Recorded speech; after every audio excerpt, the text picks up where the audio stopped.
ഉള്ളി ദോശ കേൾക്കുമ്പോൾ വലിയ സംഭവമൊന്നുമില്ല കേട്ടോ. നമ്മുടെ കലക്കിപ്പാറിയ ദോശയുണ്ടല്ലോ, അതിൻ്റെ അകത്ത് കുറച്ച് ഉള്ളി ചേർത്തതാണ്. ഉള്ളി അല്ലെങ്കിൽ സവാള.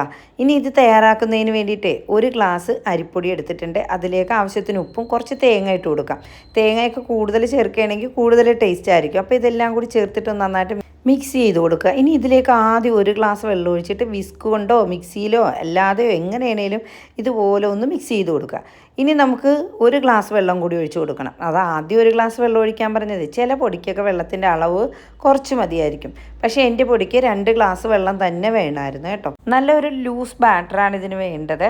ചില പൊടികൾക്ക് നമുക്ക് അധികം വെള്ളം വേണ്ടി വരികയില്ല, ചിലതിന് നല്ലപോലെ വെള്ളം വേണ്ടി വരും. അപ്പോൾ ആദ്യം ഒരെണ്ണം ചുട്ട് നോക്കുക. അപ്പോൾ നമുക്കത് കറക്റ്റ് സ്ട്രക്ചറിൽ കിട്ടുന്നുണ്ടെങ്കിൽ പിന്നെ വെള്ളം ചേർക്കേണ്ട ആവശ്യമില്ല കേട്ടോ. ഇതൊക്കെ ഒരു കൈക്കണക്കാണ് കൂട്ടുകാരെ. അപ്പോൾ ദേ നന്നായിട്ട് ചൂടായിട്ടുള്ള ദോശക്കല്ലിലേക്ക് ഒരല്പം വെളിച്ചെണ്ണ ഒഴിച്ചു കൊടുത്തിട്ടുണ്ട്. ഇനി കനം കുറച്ച് അരിഞ്ഞ ചെറിയുള്ളിയോ സവാളയോ കുറച്ച് വിതറി കൊടുക്കാം. ഒന്ന് വാടി വരുമ്പോഴത്തേക്കും ഒരു തവി മാവ് ഒഴിച്ച് കൊടുക്കാം. എന്നിട്ട് മൂടി വെച്ച് കൊടുക്കാം. എന്നിട്ട് ഇതിൻ്റെ മേലിൽ ഒരല്പം വെളിച്ചെണ്ണ കൂടി ഒന്ന് ചുറ്റിച്ച് കൊടുത്തിട്ട് മറിച്ചിട്ട് കൊടുക്കാം കേട്ടോ.